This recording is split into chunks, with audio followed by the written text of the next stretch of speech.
Hello, my name is Vicky Wishay, and welcome to episode 66 of a Wealthy Life podcast. We're going to be talking about why you should never sell a cheap asset. If you've been listening to a number of the podcasts that have gone before this, you'll know that I have explained property prices are always increasing and why. So if property prices are always going to increase, the best time to buy a property is now, and the only time better than now is last week, last year, 10 years ago, 20 years ago, quite frankly, because property prices are always increasing. So if you sell what you have now, it's going to cost you more in the future. It's not just going to cost you more because the cost of the actual asset has increased in price, but there are selling costs and buying costs that are, if you like, overheads to the process that's going on. So in terms of the selling costs, whatever you do, you're going to have a solicitor involved in the sale because contracts are needed to be exchanged. Land registry details will need to be altered. So there are fees there. There are also going to be fees in terms of who you are thinking you're going to sell your house to. If you are an investor and you're thinking of selling one of your properties, do you evict the tenant, lose the cash flow, hope that you'll sell, or do you sell landlord to landlord, still losing the cash flow down the line?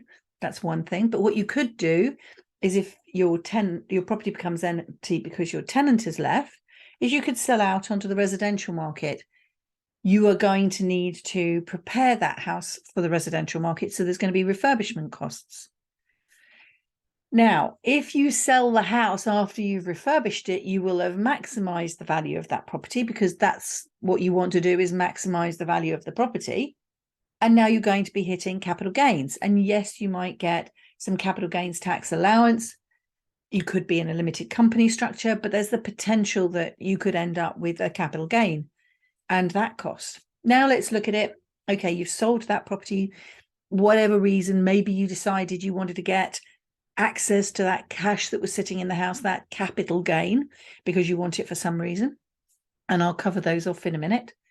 But then you decide you want to get back into the market at some point in the future, and now you're going to buy your new property. You're going to go through all those overheads again. So now you're going to have stamp duty. And remember, in the UK, we have to pay this extra 3% as a second home owner. You've got the solicitor costs again, potentially broker costs. You're potentially going to have to refurbish that property to get it to the point where you can put a tenant in it. So if you're running a buy-to-let strategy where you're looking at buying properties, keeping the properties for their cash flow, never sell a cheap asset, because it's just going to cost you more to get back into the market. Okay, so there's sort of, in a sense, why you shouldn't. In another way to look at it is that if you sell that asset, you're going to lose the cash flow, which is the whole point of your strategy. So if you're going to lose your cash flow, and let's make the maths nice and just say it's 300 a month, it could be 500 or 1,000, or whatever the number is, but let's just keep it small at 300 a month. You're going to lose 300 a month, but you're going to make a nice wodge of capital gain after your tax at the other end. That is like a lump sum, and it's not going to earn you anything really. You could put it in the bank, it might get a little bit of interest, but it's not going to earn you anything like it did when it was invested in the property. So the best thing to do with that money is back investing it in another property, because this is going to cost you more money. So what you've got to do is you've got to run the numbers to make sure that the outcome, so having paid to sell it, paid to buy a new one, that the outcome from that new one is going to be worth the loss of the £300 a month, the loss money incurred in the costs of selling, and the lost money incurred in the costs of buying. And yes, they can be written off against tax, but it's still technically money that you're losing. So it's got to be worth selling. And there will be times in your life when circumstances change. So it could be that your personal circumstances change. Either your relationship, your business partnership, or whatever alters. It could be that your health changes. It could be that you're thinking about inheritance and looking after the children. There are better ways to plan this. Okay. So if you're not already buying through a limited company, then it could be that what you do is you sell one and you start to reinvest your portfolio through a limited company because you're planning for inheritance, etc., etc. That could be a good reason to be doing it, but you've still got to make sure that you're covering off the costs. It could be that what you're looking to do is change strategy. So you're looking to move from buying simple buy-to-lets, and maybe what you want to do is to get into houses of multiple occupancy.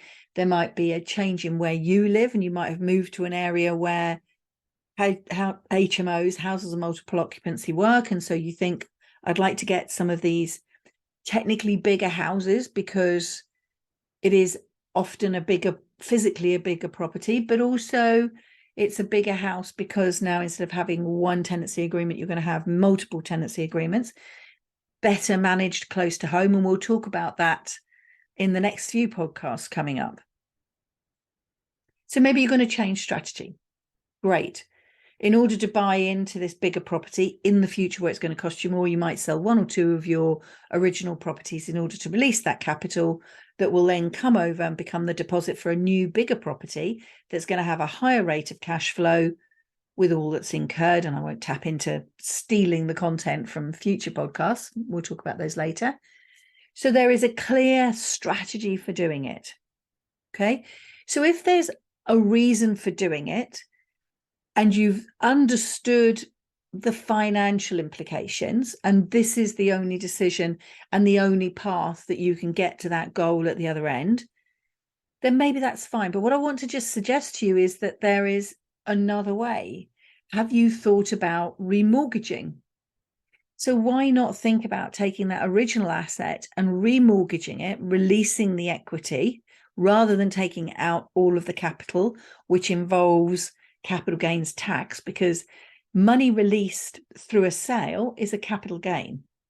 Money released through equity release or remortgage is actually borrowed money. It's not your money because the debt is secured against the house. So it's borrowed money, but they're both still cash in your hand. One you've got to pay tax on and the other you haven't. And bear in mind, I'm not a tax advisor. Okay, so you will get your own advice. But if you were to do a remortgage, you'd still need to go through all the same thinking process of, is it worth it? What's the consequences? So the remortgage is going to increase your debt on that property. Are you prepared to take on that risk? Because don't forget, you will be risking that asset if you increase your debt on it. Have you sense checked that while the rates might be good at the moment, what if the rates went up by another 2% or another 4%? Would the rental income still cover the mortgage costs on the debt that you have? Okay. And if you're happy with the risk and you're happy that your rent will cover any future mortgage costs if the rates were to go up, that's good. Then what you're looking at is, depending on who you remortgage with, if it's an equity release, you may want to look at going to a different lender to get a better rate. So you'll have a broker fee. You may have to involve a solicitor depending on what you're doing with that property. But you're not going to get the capital gains tax liability, and you're not necessarily, because you're not changing anything with the house, you maybe still have the same tenant in situ, having to go through any form of major refurb to make the property ready for the buyer's market. So you could be saving some money there. You've then got this lump of money that you now haven't had to pay tax on, but bear in mind there'll be future tax liabilities down the line. So now you could take that money and you could put that money into your future strategy if you were going to move into developments or you're going to move into HMOs. But you've kept that asset. What you still have to check is, because the mortgage is going to increase, your cash flow will decrease. Are you happy that, and let's just say you've lost £100 a month, maybe you've lost £500 a month. Are you happy that what you're going to do with that money is going to replace the lost income? Because all of this is about cash flow. All of this is about making sure that you have the money that you need. The reason you're investing in property is because you want your money to work harder so that you don't have to. You want your money to generate profit for you on a monthly basis so that maybe you can replace your wages, or maybe you can use that money to do something else that you want. But you're in a position now where you have got this additional income coming in. If you remortgage it or even sell it, as I said before, you're going to affect that flow.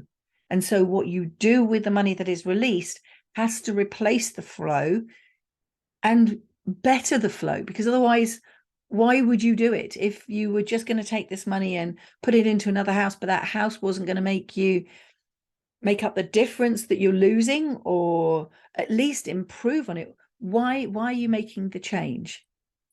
So it's really something that you have to think about. It's something that you need to plan. It's something that you need to get out your spreadsheets for.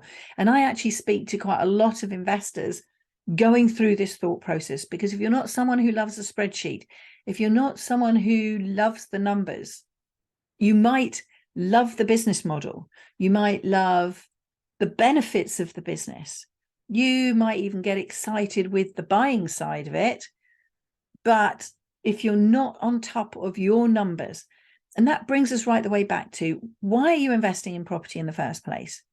Most people are investing in property because they recognize that they have money that is not, I'll use that phrase again, working as hard as it could. It's not earning the level of interest that it could if you put it to work. And you have a number of ways that you could invest this money. You could do stocks and shares and bonds and blah, blah, blah, blah, blah. But the best place that gives you the most control and then allows you to get the cash flow that if you don't need it now, you can do other things with it, is through property. And if you leverage this by using a letting agent, and you tap into people like me or who are professional property sources, so that you get the right knowledge coming in, the property mentors, etc., choose wisely there, then you can take a very little amount of your time, the lump of money that's not working hard, make it work harder and benefit from that cash flow coming through. And because most investors now are investing into limited companies, if you are a higher rate taxpayer, you don't have to withdraw that money from the company if you do not need that money in your daily life now. If you're simply doing property because you want to make your money work harder, but you don't necessarily need the cash now, you may be thinking about a retirement, or you're thinking about your children's university fees, or even thinking about your children's future housing needs, instead of giving them the money now, invest it, and then when they need it, you could maybe subsidize their rent so they can choose to live where they want, or choose to live in the area they want, but maybe in a nicer house or a property than they can afford, until they're ready to settle. So there's plenty of things that you can do with your money now, either for immediate cash flow or for the future. It requires you to think like a business owner, to recognize that investing in property is a business, and you're going to have a strategy and a plan, and you're going to have, let me call them at the moment, employees. They're your team. And in a sense, you are employing them because you are paying them to do a job. So that's a bit like an employee. You're just not bringing them onto the books so that you've got the liability for them. You're doing it because you have a contract with your letting agent, or you might engage with an estate agent and you pay them a fee, or you might pay a fee to your mentor or to a property sourcer, as I say, like me, or you pay for your insurance, or you pay for your solicitor, or you pay for your broker. So you are paying these people, whether you want to call them your team or think of them as the employees in your business. You'll need them, you'll need the strategy, and most importantly, you're going to need to understand how the maths works, where your money is best placed, whether it's short term, whether it's long term. I mean, remember that the whole thing about property is long term anyway. But whether you're investing because you need immediate cash, or you're investing and leaving the money in the business because you're only going to use it later, never sell a cheap asset. Never sell a cheap asset unless there is a significant change in your personal circumstances. And I suppose one other that I might add in there is in the area that you're investing in. We're going to get constant changes. I mean, we have had for the last 10 years, and we're going to have it for the next 10, 20 years, where government is fiddling in the property market because we have a problem. They are they I don't know if the metaphor is, are they sticking plasters, on a wound? I think maybe that is what they're doing. They're not really getting to the root of the problem in the UK. And so they're trying to patch up the problem. But every patch that they stick on has a consequence, and I feel is actually making the market worse in that sense because of the fiddling that's going on. You don't give up a business because of that. Every business out there is dealing with either legislative changes or environmental changes, and they adapt. That's what businesses do. That's not a reason to sell an asset. The only time in the sense of environmental that you might change is that you could have bought in an area that, instead of improving, doesn't improve. And we all make mistakes, and you remember to be nice to yourself for that. We all make mistakes. And if an area declines rather than appreciates in value, it might be worth your while getting out of what is effectively a bad asset. So there is a strategy where you can review your entire portfolio on an annual basis. If all of your properties are performing, great, just leave them as they are. If the tenants are happy and they're paying the rent, and if the repairs are within your bandwidth of what you were expecting your repairs to be, so there's not huge problems going on with the property, go with it. Okay. But if you start to notice significant repairs, or more importantly, you start to notice that an area has changed in personality, and this particularly happens to people who have got flats in blocks, there'll be a point at which, is it the culture or the feel of community in the flats change? And what will happen is maybe a lot of repairs are due, or there might have been a change in the management fees or the performance of the management company that's making the whole sort of flats appear maybe more dreary. All of a sudden, you're not getting in the class of tenant that you wanted. And so people start to get a bit desperate, and then the mood changes because some landlords in your block may be taking on tenants that aren't of the same quality or reference checking as they might have done in the past because they want the rent. And then you'll get noise complaints, and then there'll be problems with dogs, and then there'll be problems in the communal areas, and then there'll be problems outside. And when you start to become aware of that, either because your own tenant is complaining or because it's being fed back to you somehow, hopefully you're quite involved in a flat so that you know what's going on, that might be the time to get out. And so, yes, an environmental change for the worse might be a reason. But other than that, consider a remortgage first. Consider why you're doing it. And if you still need to do it, consider a remortgage first. So I hope that I have drummed home why never sell a cheap asset. If you disagree, or you've got strategies that you want to run by me, then please do get in touch. But the general principle is that when you invest in property, particularly because there's a lot of buying in costs, this is something that you need to think of as a very long-term asset. If what you're doing is buying properties to hold. If you're following a completely different strategy, maybe a more advanced strategy like flipping and the right time in the market, and you've got all the experience and maybe you've got all the trades and you're doing it locally, that's a different kettle of fish. But if the reason that you're investing in property, which is the bulk of the type of clients that I work with, the people that I work with, are taking their money, wanting to make it work harder, investing it into property in the form of a higher interest brick bank, then you need to think very carefully about selling. And I have got one story for you, which is a client of mine. We had a conversation. I never really did get to the bottom of why he wanted to sell this particular property, but he said to me, "Oh, I'm thinking of selling." And I went, why, and there wasn't really a clear answer. So we talked through, again, like I've done with you, the consequences of selling a cheap asset. If you sell this, you're going to lose the cash flow, etc. And I felt like he'd changed his thinking, he'd understood the numbers, that was fine. But then what he did was he then spoke with the letting agent, and the letting agent was also an estate agency team, and he brought the topic up with them, which is absolutely fine to get another opinion. But of course, their opinion was based on, oh, great, we've now got another property that we can sell. We'll be able to get commission on that sale.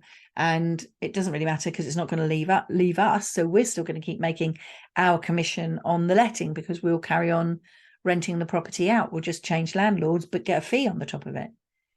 And so they arranged it for him, and he didn't come back to me and tell me that he'd done it until after he sold it. And when he came back to me, having sold it, he was extremely stressed because he suddenly realized that in this particular case, he'd lost £1,000 of cash flow. Great. He'd also made a capital gain, but he'd had to pay capital gains tax on it. And he'd got another 100,000 sitting in his bank account. But that is 100 months. 100 months of that £1,000, and now he doesn't have that. And if I just divide that by 12, you're talking about 8 odd years. So he's sold 8 years of his cash flow so that he's got it now, but he didn't need it. He's not got a plan of what to do with it. Now he's just got, he's made his problem worse. He took a lump of money and invested it in a property and got cash flow out of it, which replaced his wages and his partner's wages, and that was great. But then he took that, yes, he made a gain on it. He's put more money back in his bank account, but now that's not earning the same rate of interest as it would have done if it stayed in the property. And he's sold a cheap asset with all of the costs that were incurred. So the estate agent's fees, the solicitor fees, and of course, getting capital gains on it, on his tax on his capital gain. And now he's got this lump sum that he's doing nothing with and doesn't need to do anything with, but actually it's going to cost him more money to get back into the market again. So it really is something that I would suggest you don't rush into, that you have that clear strategy, you understand why you want to do it, you understand the consequences of doing it, and you understand that the outcome of doing it is going to be better for you, a better position than you were in before you sold it. So as long as it meets those 3 criteria, I know why, I know what will happen, and I know that the outcome is going to be better, then maybe you will follow through that. But still, please consider that a remortgage might still give you those results at the end without some of those extra costs and without losing the asset in the first place. I think I've made my pitch. I hope you've understood. I hope I've convinced you to never sell a cheap asset. And I'd just like to thank you very much for listening. My name's Vicky Wooshea. I hope that I have put some whoosh into your property investment strategy and your property investment ideas and convinced you to never sell a cheap asset. I look forward to speaking to you next week. Very best wishes.